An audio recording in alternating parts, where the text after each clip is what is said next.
This video has been sponsored by Full Send FPV.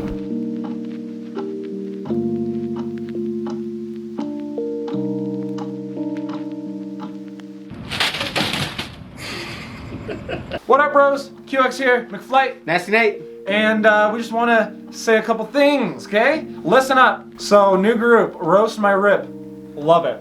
Bomb stuff. If you got some thick skin, if you want to laugh a bunch, if you can take a joke, whether it's directed at you or someone else, and not cry about it, you should join the group. Chris Steele was throwing some fire last night.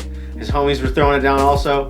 Definitely take the time to jump in the group, drop some footage, and you can have the homies throw some fire your way. It's amazing. Love so go scope that out. We'll put the link to that Facebook group down below. And yeah, so another thing, we want to bring back the FPV tag that we have locally here in Colorado. So the last tag was a bonk on the convention center.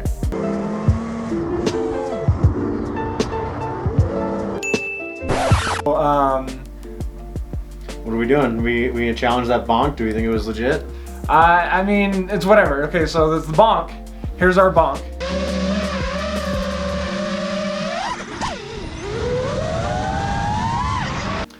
All right, so if you guys were happy with that, we're gonna reset the tag to a team tag. So it's gonna take 2 people. For that, it's gonna be a mid-range, long-range shot. We're going over to Rooney Ridge, and you're gonna line up with the homie, and we're looking for the follow shot. Whoever can get the tightest, dopest follow shot up first. And that's the thing. If it's not tight, it's not gonna count. If you're, 10 feet behind the homie, and the shot's not tight, I don't think that's gonna cut it, okay? No, I wanna see what VTX that guy's running. Let's do it. Hashtag QX follow shot, and you're gonna be posting it on the tag group, and you're gonna be posting it on QX Hangout on Facebook. Scope that out. It's gonna be amazing.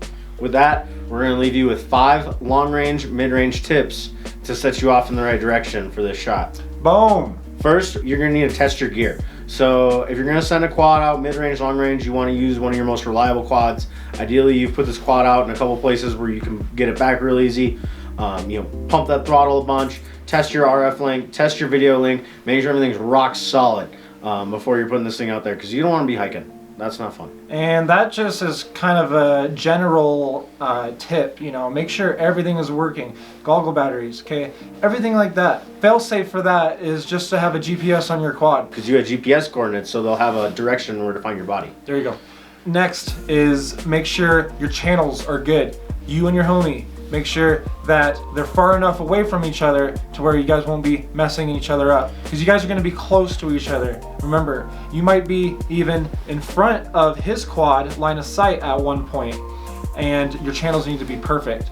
And that has to do with check your gear. Even though you guys are on separate channels, you don't want your gear to mess up your homie's line of sight video, okay? With that, you want the longest dong antenna possible. The farther away from that carbon, the farther away that you can possibly get from obstructing your homie's video, or vice versa. With that antenna farther out from anything, you're gonna get better video on that follow shot. So after you've set up all your gear, after you've got your channels all set up, you wanna find your line. You want your line of sight for this whole shot. You want both be standing in the right space, you want both be looking in the right direction, you want your patch both facing in the right direction, and ideally have a spotter that's gonna be able to watch you that whole line also. That way you have redundancy on every level for where you're going. Amazing. The fourth thing, constant communication. You guys need to talk to each other, okay? Whoever's up front, tell him what your throttle's at. That really helps. Let him know how consistent your throttle is.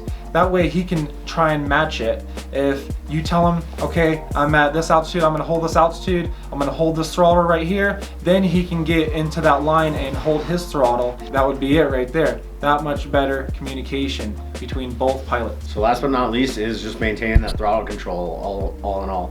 No need to go above 50-60% throttle in general. Make sure you're maintaining that cruising speed, cruising altitude, try and judge how far above something you are. Say those objects you're passing, maintaining that throttle while you're at it. That way you're not just blasting past or taking off in front of your homie and nobody can get that shot. You're not gonna get this right away. It's gonna take at least probably, 2-3 passes to get a presentable follow shot. And who knows, you might not even get a decent shot that whole day. It might take a couple sessions of trying this out. You're gonna go up, you might think you're gonna get it right away. It's really hard to match, you know, each other's throttle, to match each other's speed, height, everything like that. So take all that into consideration, and you know, don't be mad when you don't get it right away. But that's pretty much it. Yeah, thank you for chilling. We'll see you in the community, we'll see you flying around, and we'll see you on the Facebooks. Later!